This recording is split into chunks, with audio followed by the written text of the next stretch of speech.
Buenas tardes, estimados alumnos. Mi nombre es Luis Riquelme Astorga. Soy ingeniero civil químico con diplomado en gestión ambiental de procesos, postitulado en evaluación de proyectos mineros y con 27 años de experiencia en operaciones de procesos mineros y 11 años como académico de las asignaturas de la especialidad. Les doy la bienvenida a este programa de máster en gestión de riesgos y gestión de operaciones mineras en la asignatura correspondiente a plantas de beneficio. Vamos a dar inicio a este módulo con un análisis global de la industria minera extractiva, reiterando presentaciones anteriores, particularmente del director del programa, Patricio Leiva, que puede ser de interés para focalizarnos, ¿verdad?, en la visión global de la industria minera en Chile. Voy a mostrarles una presentación muy interesante, puesto que hace un análisis desde el año 2006 y la proyección hasta el año 2015. Vamos a ir analizando esta visión global de la industria minera extractiva, que nos va a permitir orientar nuestra actividad, nuestra especialización en este ámbito. Primero que todo, un análisis del desarrollo de la industria minera extractiva en Chile. Nuestro país se caracteriza por ser un país netamente minero. Desde 1900 en adelante, con la industria minera desarrollada en gran escala.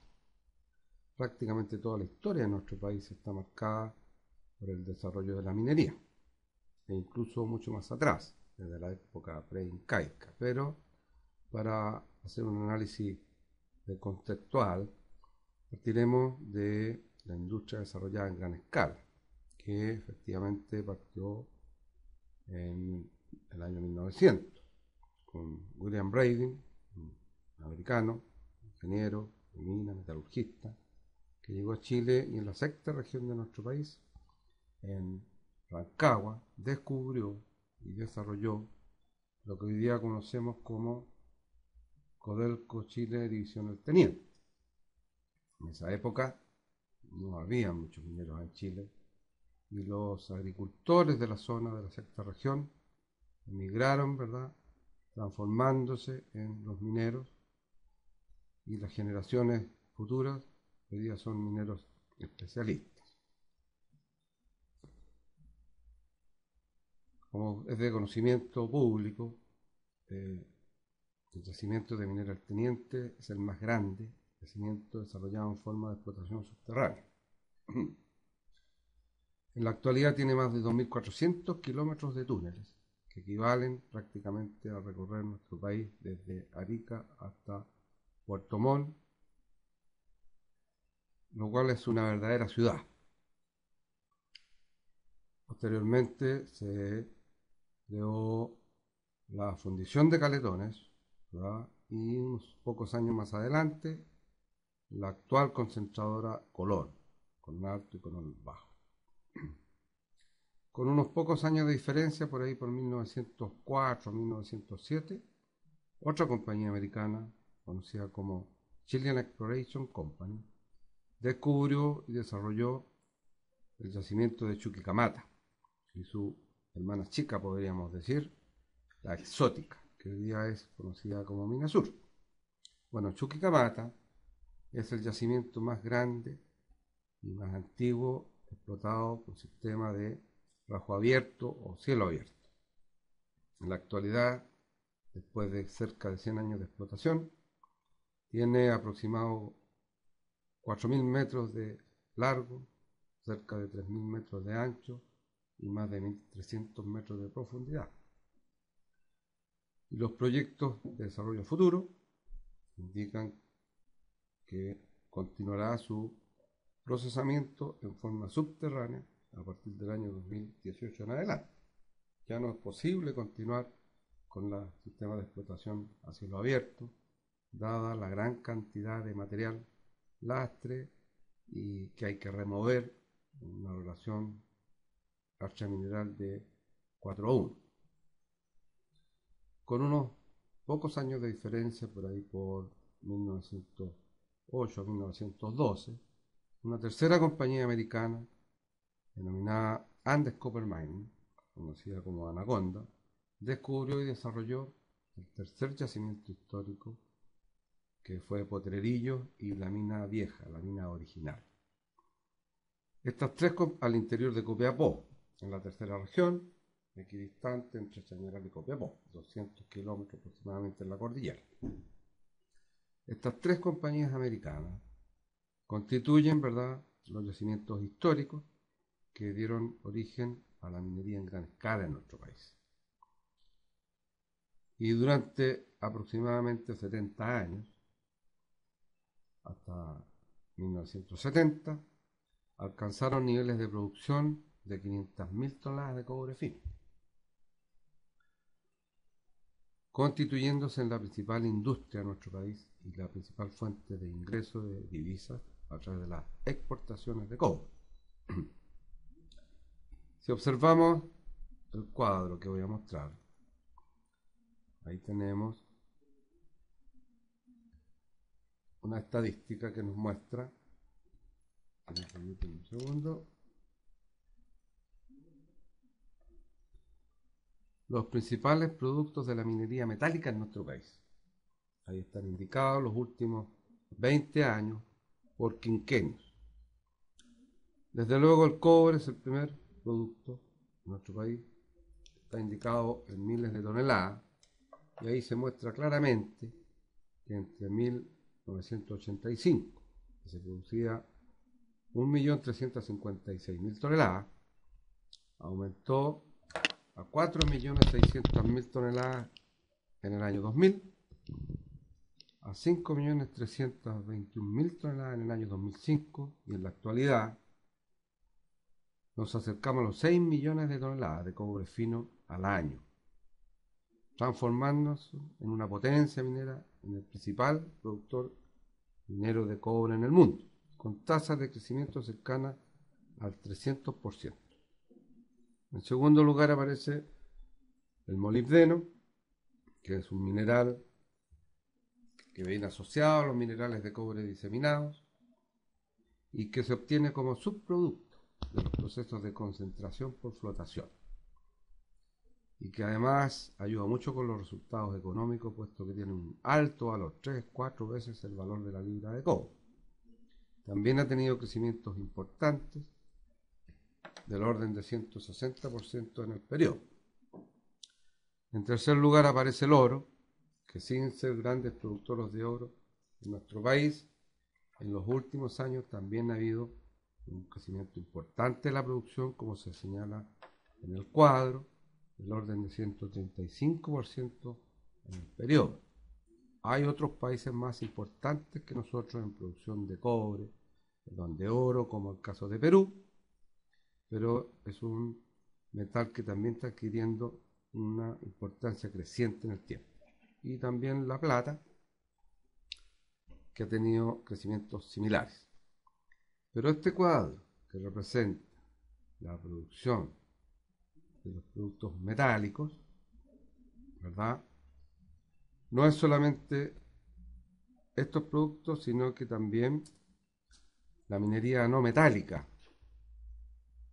Si me permiten, voy a avanzar. Ahí tenemos un cuadro que indica la producción del mismo periodo por quinquenio de la minería no metálica, puesto que la minería en nuestro país también tiene una historia de minería no metálica originada en la industria salitrera de fines de 1800, hace más de un siglo atrás, cuyo principal producto era el nitrato, ¿verdad?, como producto del tratamiento de las calceras.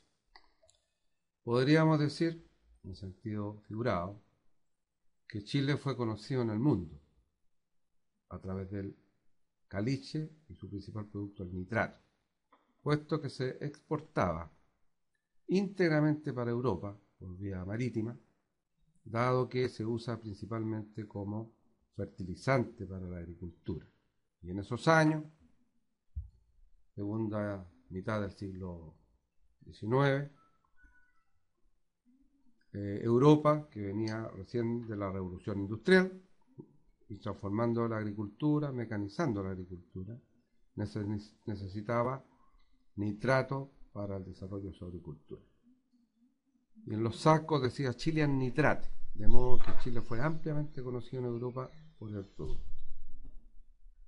Bueno, eran procesos sencillos, propios de la época, una minería rudimentaria, podríamos decir, con dinamita, era superficial, a poca profundidad, entre medio metro y 2 metros de profundidad, y eran sales, de modo que los procesos eran relativamente rudimentarios, y podríamos decir que básicamente era una lixiviación en agua, ¿verdad?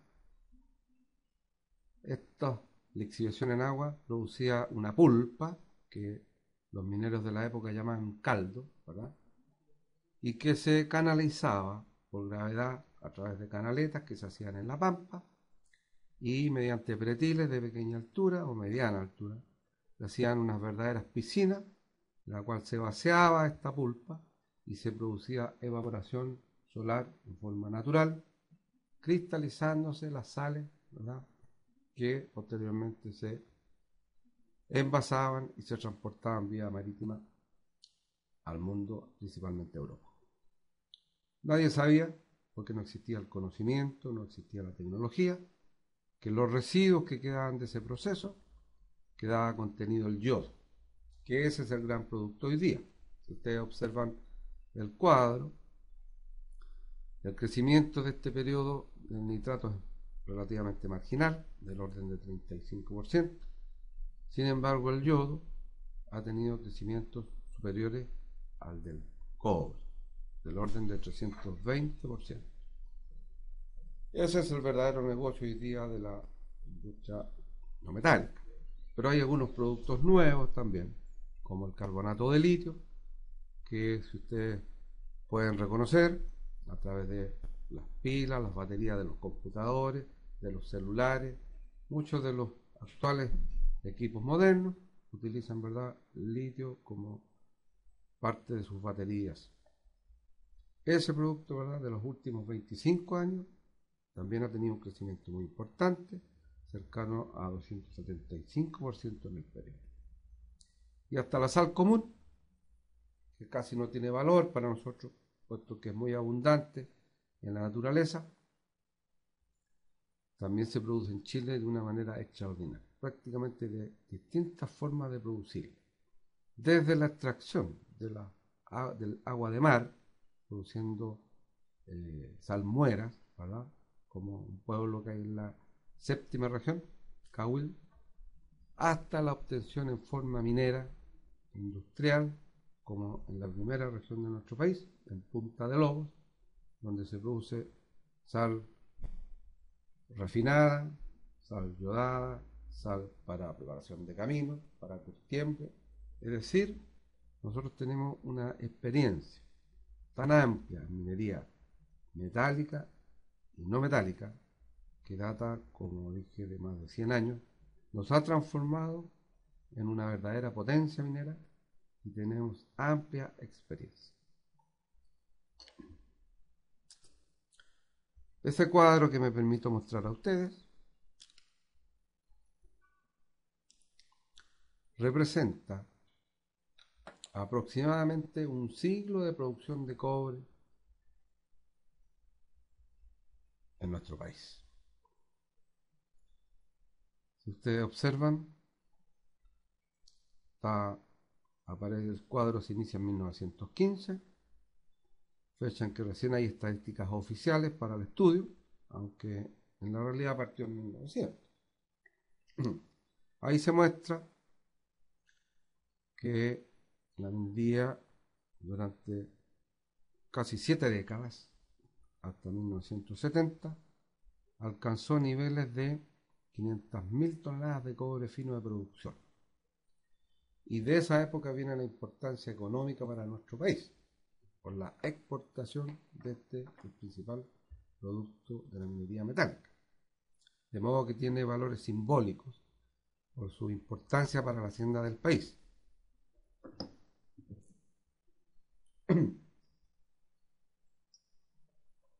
Algunos recordarán que se le ha asignado en distintas épocas valores simbólicos, tales como el sueldo de Chile, por ejemplo, o la viga maestra, dado que representa el soporte fundamental económico para nuestro país.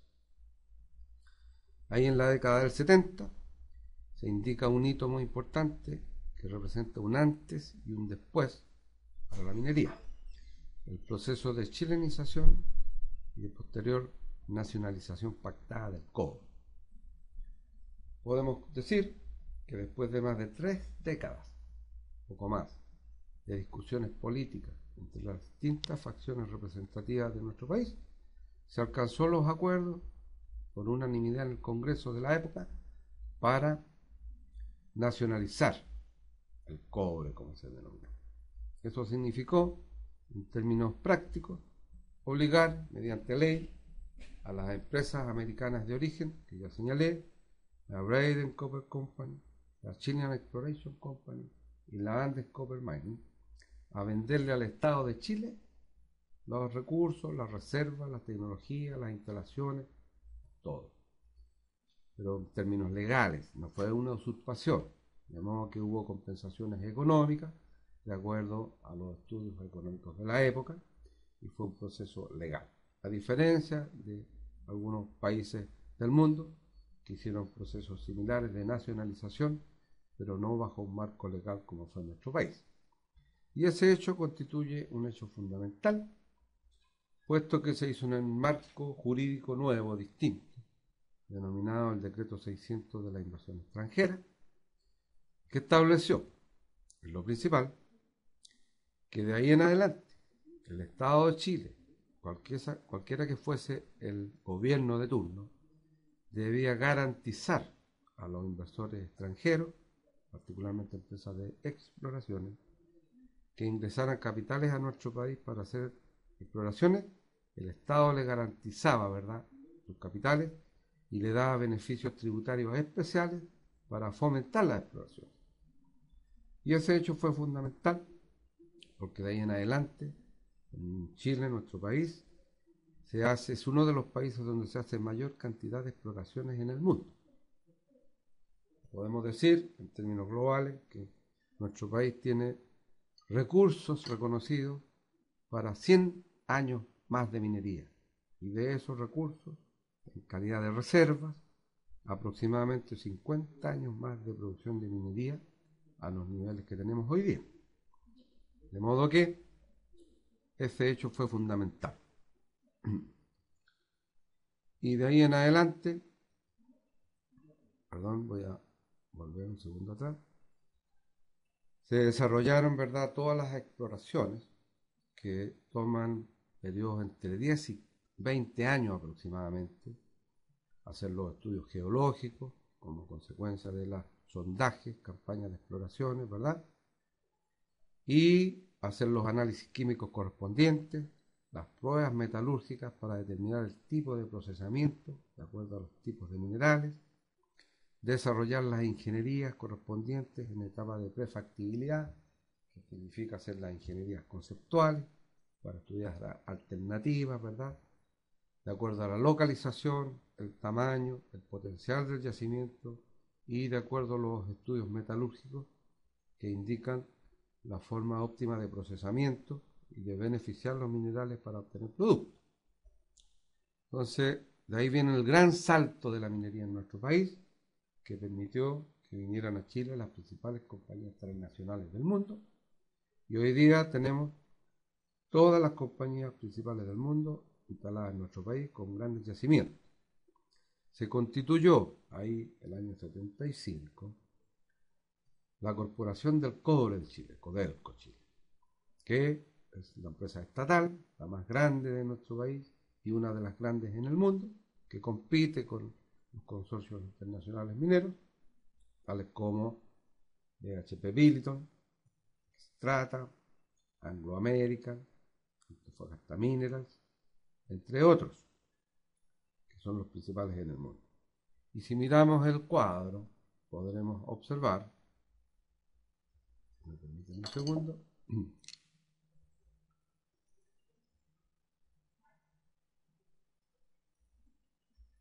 podemos observar que de esa época en adelante, en color café, Codelco administrando los yacimientos americanos originales, que ya señalé en un comienzo, modernizados, desarrollados y ampliados, incorporando las nuevas tecnologías y también desarrollando nuevos yacimientos, como el caso de Radomiro-Tomic, en la segunda región, óxidos, ¿verdad? O como yacimiento posterior, denominado Gaby, en honor a Gabriela Mistral, la poetisa, y actualmente en pleno desarrollo el proyecto Ministro Ales, sucesor de lo que fue la Mansa Mina. Todo eso conjunto de operaciones mineras que corresponden a la Corporación del Cobre de Chile, empresa del Estado. Hoy día alcanza niveles de producción en total cercanos a 1.800.000 toneladas de cobre fino, con color café. Y si ustedes observan en verde, la sumatoria de las producciones de cobre de las principales compañías privadas representan valores cercanos a 4 millones de toneladas anuales, totalizando como país 5.800.000 toneladas y proyectándonos para producir 6 millones de toneladas de cobre fino al año. Voy a mostrar otro cuadro que nos muestra el potencial minero y geológico de Chile, donde se indican, por ejemplo, en el lado izquierdo de sus pantallas, en esa torta, las reservas mundiales de cobre reconocidas al año 2005, que totalizan 467 millones de toneladas de cobre fino. De esas 467 millones de toneladas de cobre fino, el 30% de ellas están en Chile. Y como se indica, los otros países, como Estados Unidos, representa el 7,5% de las reservas, Australia, el 5,1%, China, que es un país gigantesco, ¿verdad? 5,6% de las reservas mundiales, Indonesia, 7,5% de las reservas mundiales, México, en Centroamérica, 5,8% de las reservas mundiales, y Perú, nuestro vecino del norte, 6,4% de las reservas mundiales, finalmente Polonia, con 6,4% de las reservas mundiales. Este conjunto de países representa poco más entre el 30 y el 40% de las reservas mundiales. Y el resto de los países del mundo en su conjunto representan el 25,7%. De modo que si miramos la distribución en esa torta, vemos la importancia que tiene Chile en la actualidad, referido al año 2005, que representa el 30% de las reservas mundiales reconocidas. Si observamos el cuadro del lado derecho, en color café, esa barra nos indica los recursos reconocidos, ¿verdad?, en los correspondientes años, y aproximadamente la mitad, cercano al 50% de esos recursos, en calidad de reservas, lo cual refleja este proceso de exploración intensivo en nuestro país, que asegura la producción de cobre para los próximos años y la proyección de la producción de cobre para los próximos 100 años. En el cuadro siguiente que estoy mostrando, se indica, si me permiten, la producción de los últimos años de este periodo de bonanza, en color café, como producción de cobre, como concentrado de cobre proveniente de sulfuro de cobre, y en color verde, la producción de cátodos de alta pureza, producto de procesos hidrometalúrgicos de aglomeración de lixiviación en pilas, de extracción por solventes para tratamiento de soluciones y de obtención del cobre a través de procesos de electrowinning.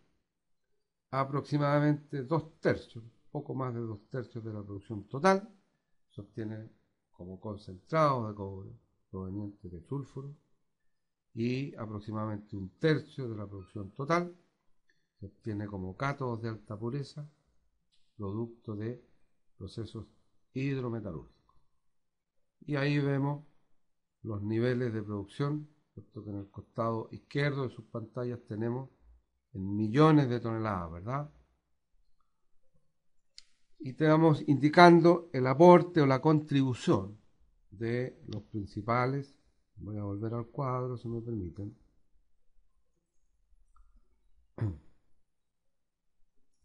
El aporte de los principales proyectos mineros que se transformaron en operaciones mineras, partiendo por el más grande, privado, Escondida, que aparece al comienzo de 1990, entró en operación, y que en la actualidad constituye el más importante de las operaciones mineras en nuestro país, alcanzando niveles cercanos a 1.200.000 toneladas de cobre fino al año. Un par de años más adelante, en 1992, aparece el Lince, una pequeña operación que contribuye con un porcentaje. Y un par de años más adelante, en 1994, aparece también otra pequeña operación, Cerro Colorado, en la primera región al interior de Iquique, compañía que pertenece también a BHP Billiton. A continuación, en 1994 también ingresa Candelaria en Copiapó, la principal operación de la región, que era de la compañía Feldodge y que en la actualidad corresponde a la compañía Freeport. También en el año 94 aparece Quebrada Blanca, al interior de la primera región en Iquique, también una operación mediana envergadura.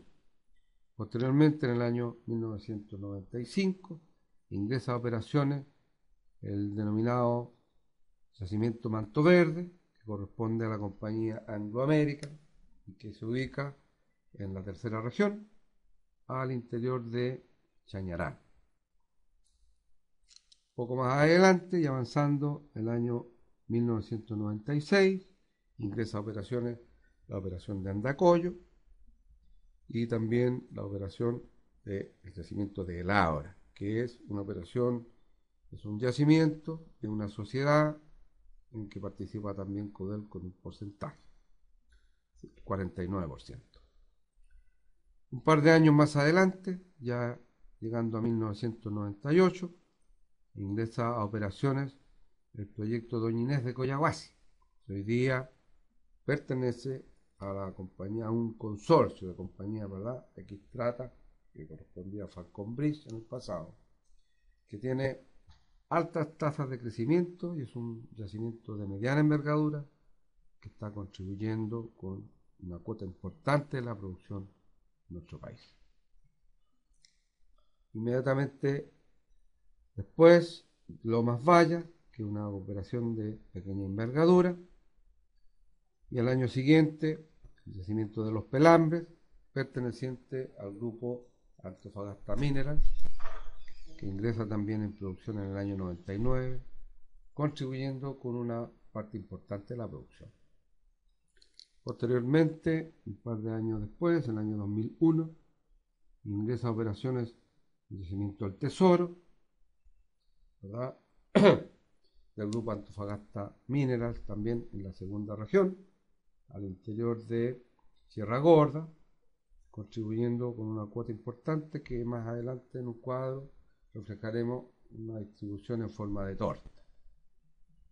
Y poco más adelante, en el año 2003, entra en operaciones el yacimiento denominado El Bronce, contribuyendo con una cuota pequeña, y también el yacimiento de Sagasca, en la primera región, cercano a Iquique, en 2004, después de haber cerrado por un periodo, reinicia sus operaciones. Posteriormente, el año 2005, entra a operaciones Cerro Dominador, también una operación de mediana envergadura, en la segunda región, también cercano a Sierra Gorda, detrás del actual yacimiento de Spence. En el año 2005 también ingresa a operaciones una importante ampliación denominada Escondida Norte, que es una segunda mina para el tratamiento de minerales oxidados a través de procesos hidrometalúrgicos. Y finalmente aparece en el cuadro Santa Margarita en el año 2005, contribuyendo con otra cuota pequeña. Sin embargo, la proyección de este cuadro a la actualidad debe indicar el año 2006 el ingreso a operación del yacimiento Spence de BHP Billiton con 200.000 toneladas de cobre fino al año. Posteriormente, el año 2008, el yacimiento Gaby de Codelco, ¿verdad? Y hay un conjunto de proyectos que vienen en pleno desarrollo, que ingresarán a operaciones en los próximos años, logrando proyectarnos y superando las 6 millones de toneladas de cobre fino al año. Voy a cambiar el cuadro y les voy a mostrar esa torta que ustedes observan, donde aparecen las principales empresas productoras de cobre de mina en Chile. En esa distribución, voy a mostrar el cuadro nuevamente, se puede observar en color verde, Escondida como principal yacimiento, ¿verdad? Representando al año 2005 esta estadística, el 24% de la producción total de nuestro país. Si vamos avanzando hacia el lado derecho, vemos el yacimiento de Don Inés de Collahuasi en la primera región, que representa un 8% de la producción total del país, y posteriormente Pelambres, ¿verdad? El yacimiento del grupo Antofagasta Mineral, acá en el límite de la cuarta con la quinta región, en los ríos al interior, representa el 6% de la producción total de cobre. Posteriormente, Surandes, que es la sucesora de la ex disputada de Las Condes, hoy día un yacimiento de Anglo American, que tiene también, como a modo de comentario, una disputa legal con Codelco Chile por la venta o participación de parte de su propiedad. Posteriormente aparece Labra, con un 4%, que representa cercano a 200.000 toneladas de cobre fino, y Candelaria, en la tercera región en Copiapó, representando aproximadamente un 3% de la producción total. Y a continuación, Mantos Blancos, que es la división norte de Anglo American, antigua, modernizada, que representa el 3% de la producción y está ubicado a 40 kilómetros de la ciudad de Antofagasta. Un poquito menor escala, el yacimiento de Saldívar representa el 2% de la producción total de nuestro país, y inmediatamente a continuación Cerro Colorado de BHP Billiton, ubicado en la primera región de Iquique, que representa el 2% también de la producción total. Siguiendo con el Tesoro, yacimiento de la compañía Antofagasta Minerals, representando el 2% de la producción total. Y al lado, Quebrada Blanca, un consorcio extranjero que también representa un 2% de la producción total. En un poco menor escala, el yacimiento de Lomas Vallas, ubicado en la segunda región de Antofagasta, representa el 1% de la producción total, así como Michilla, que también es del mismo nivel, de la misma escala, representando aproximadamente el 1% de la producción total. Y otro que agrupa las otras yacimientos de mediana minería o pequeña minería representan aproximadamente un 5%. Y en color café, el segmento mayor de la torta, ¿verdad?, representa Codelco Chile, que en esos años, 2005, representaba el 31% de la producción total del país.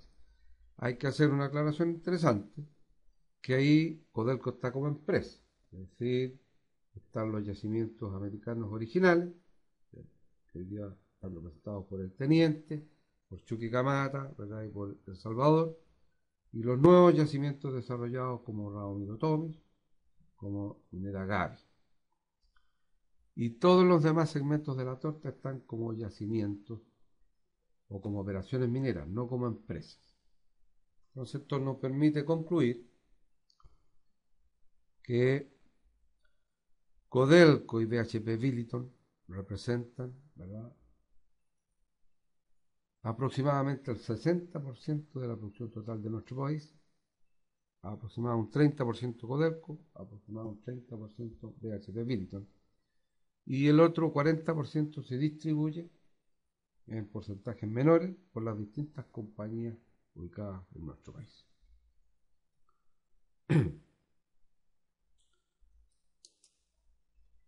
Voy a destacar a continuación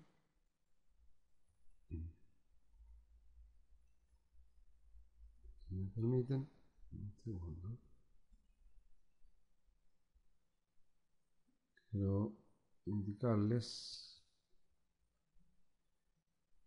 un poco del mercado mundial del cobre. No todo, sino que ahí tenemos un cuadro en que podemos observar la evolución del precio real del cobre en aproximadamente 7 décadas, con variabilidades muy significativas en distintos periodos, reflejando la oferta mundial y la demanda mundial por cobre, que determina indirectamente el precio. En términos muy generales, deberíamos decir que el precio ha fluctuado alrededor o cercano a 100 centavos de dólar por muchas décadas en el siglo de producción de cobre. Voy a mostrar el cuadro, con algunos picos en algunos periodos, en algunas décadas, pero que tuvo y ahora continúa teniendo un importante crecimiento derivado de fenómenos económicos mundiales. Quiero señalar, a modo de ejemplo, que en el último periodo, entre los años 1997 y 2003, durante 6 años, periodo en que hubo crisis mundial, denominada crisis asiática, ¿verdad?, hizo bajar significativamente los precios de los metales, y entre ellos el del cobre, a un nivel crítico. Durante ese periodo, el precio del cobre fluctuó entre 60 y 70 centavos de dólar, produciendo una debacle en nuestro país, donde se produjo el cierre de gran parte de la mediana y de prácticamente toda la pequeña minería en nuestro país. En ese periodo subsistieron las grandes compañías, tal como Codelco, la Corporación del Cobre Estatal, y las grandes compañías extranjeras, que por su espalda financiera, por la magnitud de sus operaciones, pudieron resistir durante este periodo, ¿verdad?, precios bajo los niveles de producción. Proceso similar pasó a nivel mundial, en que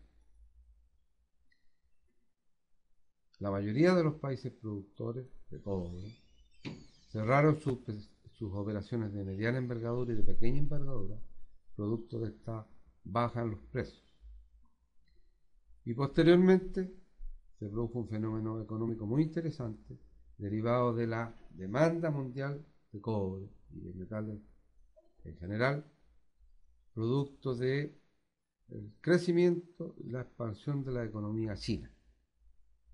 A modo de comentario, podemos indicar que hoy día China se constituye como el principal consumidor de cobre, cercano a 4 millones de toneladas al año.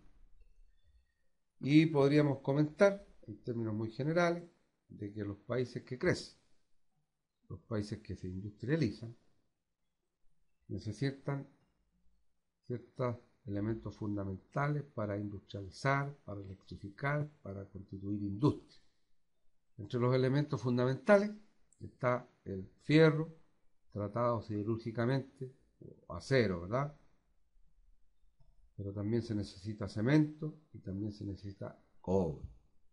El cobre, por sus propiedades físico-químicas, se usa en un alto porcentaje, más del 90%, para transmisión eléctrica, para baja, mediana y alta tensión. Su principal competidor es el aluminio, que también sirve para los mismos propósitos, pero también por sus propiedades de ductibilidad se usa para perfilería. Podríamos comentar que felizmente no es tan abundante en el mundo, ni se ha desarrollado tanto la industria, de modo que el cobre sigue siendo, en sentido figurado, podríamos decir, el rey. De modo que las potencias económicas del mundo, como lo es hoy día China, por la demanda que generan al industrializar sus países, han generado un alza del precio del cobre extraordinario, que desde el año 2013 en adelante y hasta la fecha ha alcanzado niveles cercanos a 400 centavos de dólar. Entonces, imagínense ustedes la rentabilidad de la industria que tradicionalmente ha operado con valores cercanos o poco superiores a 100 centavos de dólar y que ha pasado en un corto periodo de tiempo a 180, 200, 250, 300 y hasta 400 centavos de dólar, generando niveles de rentabilidad nunca vistos.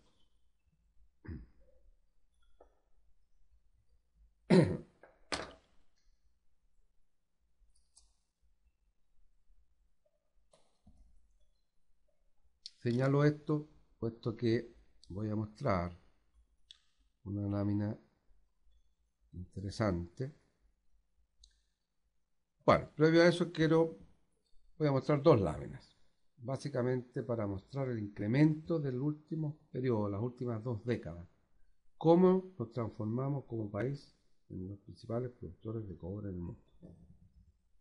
Esa lámina que voy a mostrar indica la producción mundial de cobre como cátodos de alta pureza, obtenidos a través de procesos hidrometalúrgicos, de lixiviación, extracción por solventes y electrowinning.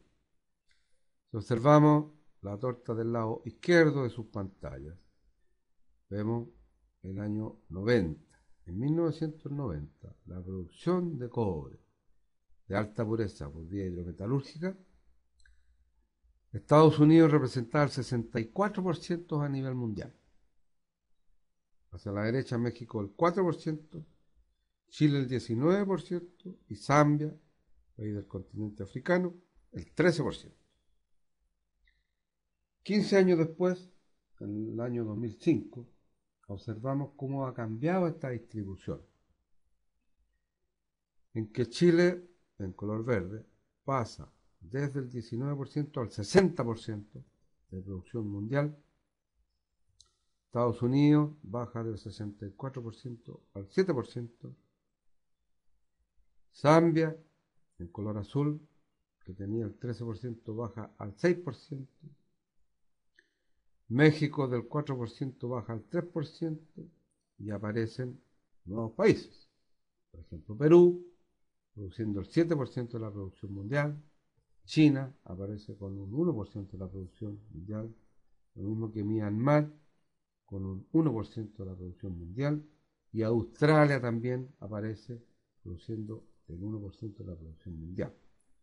Pero en términos generales, la comparación desde el año 90 hasta el año 2005 muestra claramente el crecimiento de Chile desde un 19 a un 60% produciendo cobre de alta pureza. Similar para el caso de la producción de cobre proveniente de minerales sulfurados, es decir, concentrados de cobre. Si observamos la lámina que estoy presentando, compara en los mismos periodos, desde el año 90 al año 2005. Cobre producido a través como concentrados de cobre provenientes de minerales sulfurados. Chile en esa época representaba el 17% de la producción mundial. Avanzando en los sentidos del reloj, Indonesia un 2%, Estados Unidos el 15%, Australia el 4%, Canadá el 9%, China el 4%, Rusia el 8%, Polonia el 4%, Kazajstán el 4%, Perú el 3% y México el 3%. Esta fotografía, esta distribución en forma de torta del cobre producido en forma de concentrado de cobre, la observamos 15 años después del año 2005 y podemos ver que Chile creció del 17 al 30%. Indonesia también creció del 2% al 9%.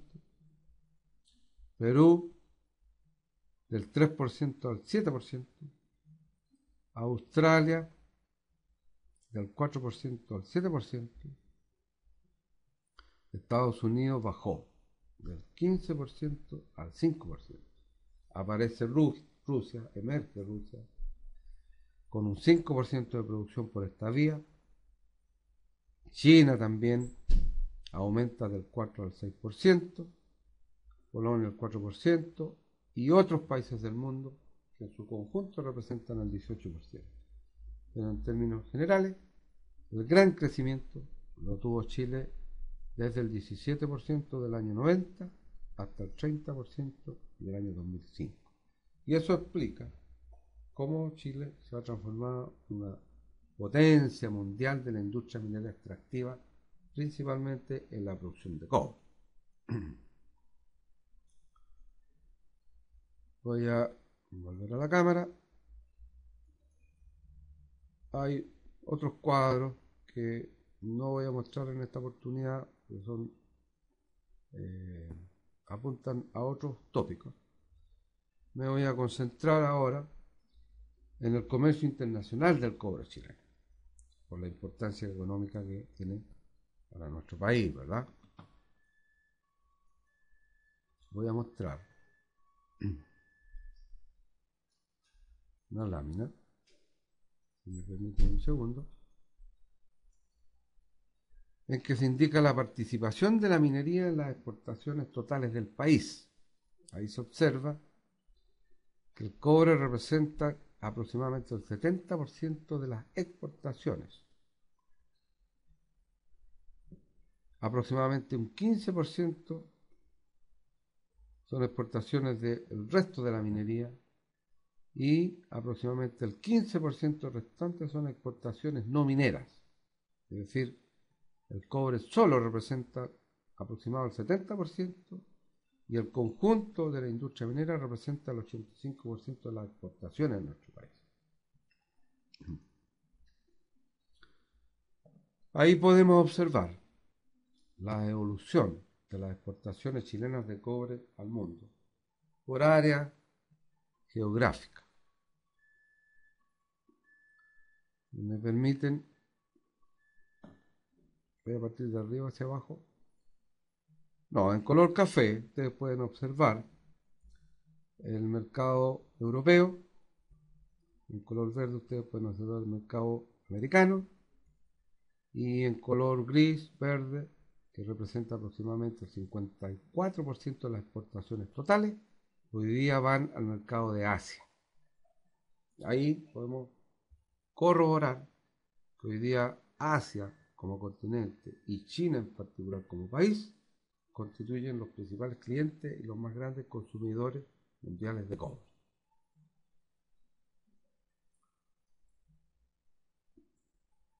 Quiero mostrarles a continuación un par de láminas interesantes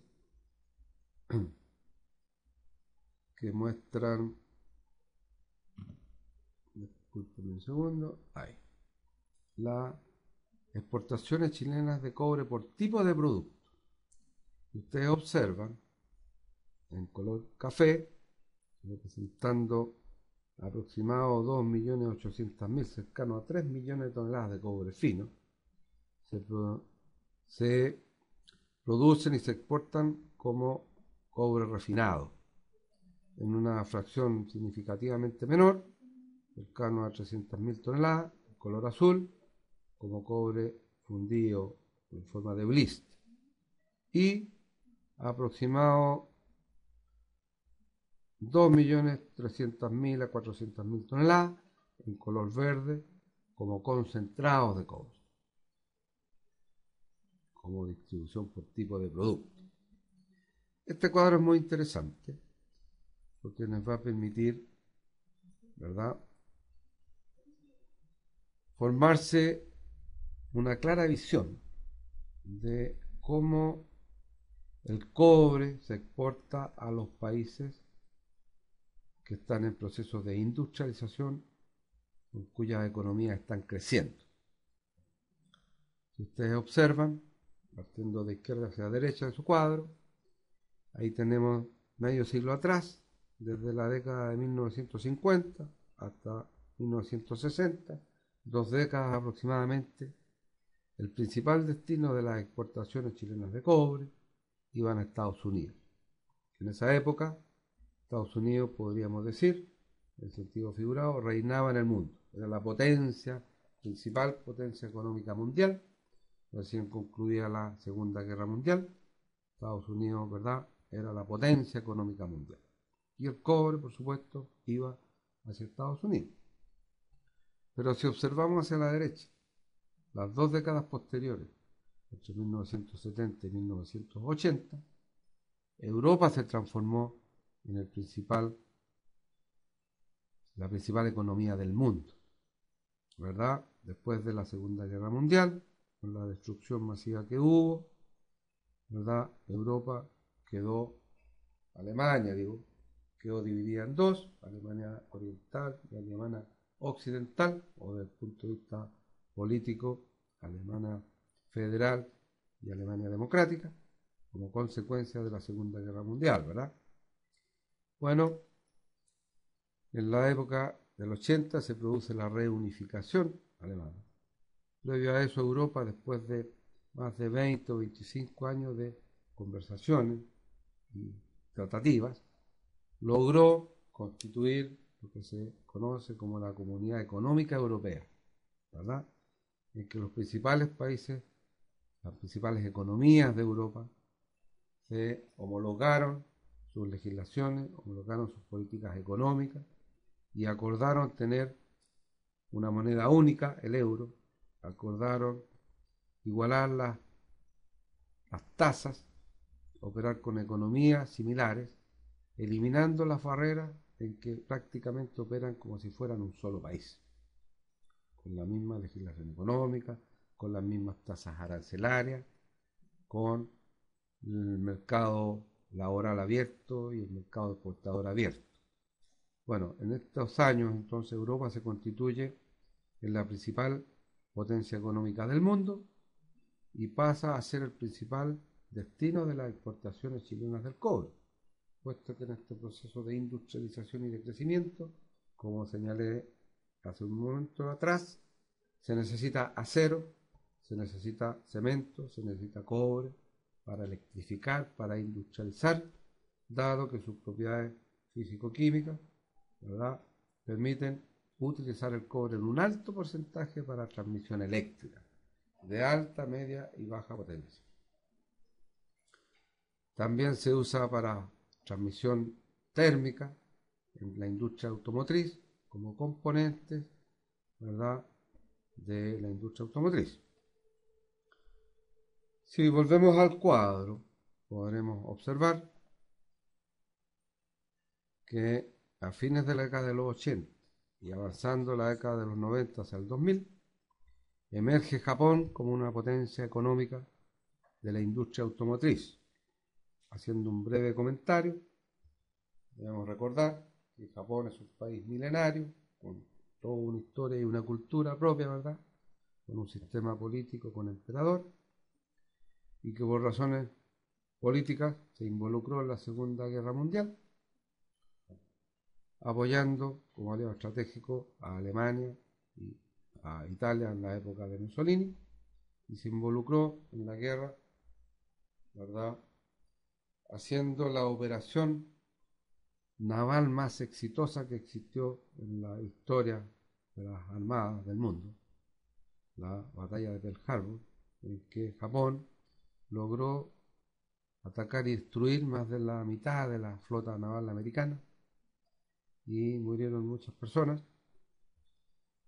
Solo que a modo de comentario, y así están los hechos históricos, ¿verdad? No hubo una declaración previa de guerra, lo cual constituyó, ¿verdad?, un hecho político relevante, y eso motivó en aquellos años a que Estados Unidos utilizara la energía nuclear como arma bélica. Y señalo que ha sido la única vez en el mundo en que se ha utilizado la energía nuclear para fines bélicos.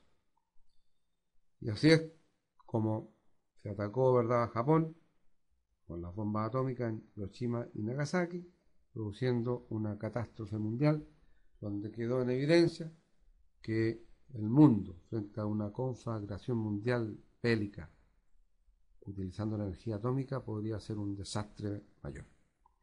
De ahí, de 1950 en adelante, vino lo que conocemos como la Guerra Fría, el desarme nuclear y todo lo que conocemos hasta la fecha.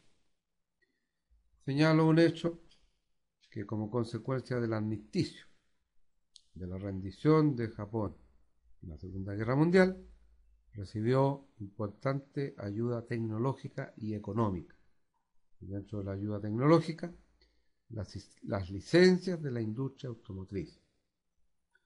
De modo que la Ford, la Chevrolet, la Chrysler, las grandes empresas de la industria automotriz del mundo se instalaron en Japón con sus licencias y se inició la producción en gran escala en Japón de la producción automotriz.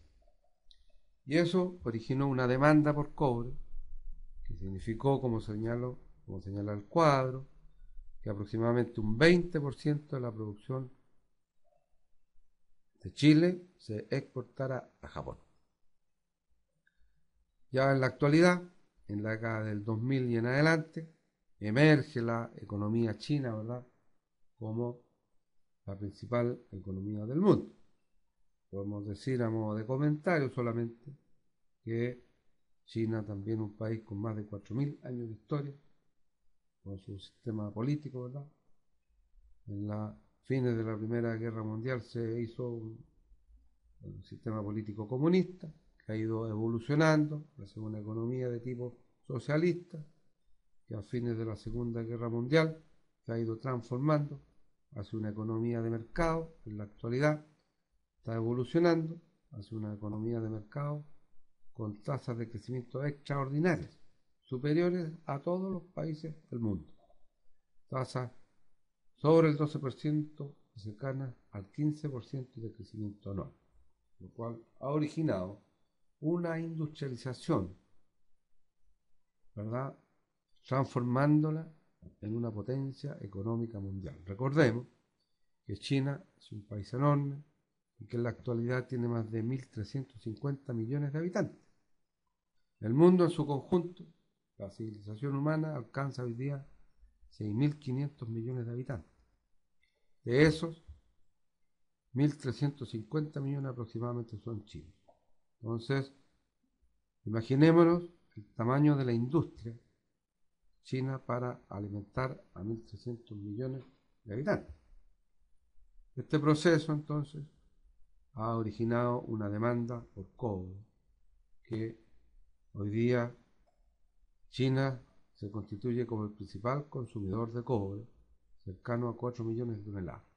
Y felizmente para nosotros, como principal productor de cobre en el mundo, esta extraordinaria demanda ha llevado los precios a niveles de 400 centavos de dólar, produciendo niveles de rentabilidad extraordinarios. Y finalmente aparece al costado derecho del cuadro una economía denominada emergente, India, también un país enorme, con más de 1.000 millones de habitantes, que está en un proceso similar, evolucionando una economía hacia una economía de mercado, produciendo un crecimiento de la industrialización que se espera, ¿verdad?, también origine una demanda mayor de acero, de cemento y de cobre. De modo que los estudios de Cochilco, la Comisión Chilena del Cobre y los organismos especializados permiten proyectar para la próxima década tasas de crecimiento económico a nivel mundial que originan tasas de demanda por cobre que permitirían suponer que los niveles de precios se van a mantener en altos niveles como los actuales, lo cual es una muy buena noticia para nuestro país. Si me permiten, voy a hacer un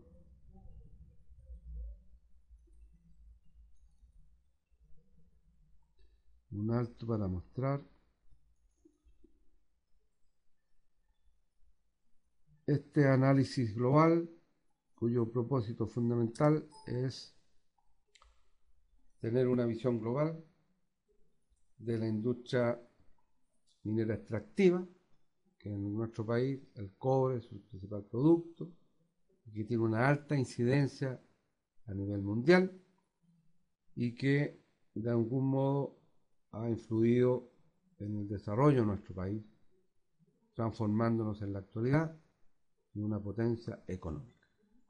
Esto como un contexto, ¿verdad?, para la siguiente sesión, en que vamos a hablar de los procesos de las plantas de beneficio del cobre como el principal producto. Voy a dejar hasta acá para reencontrarnos en una próxima sesión. Muchas gracias y que tengan buenas tardes.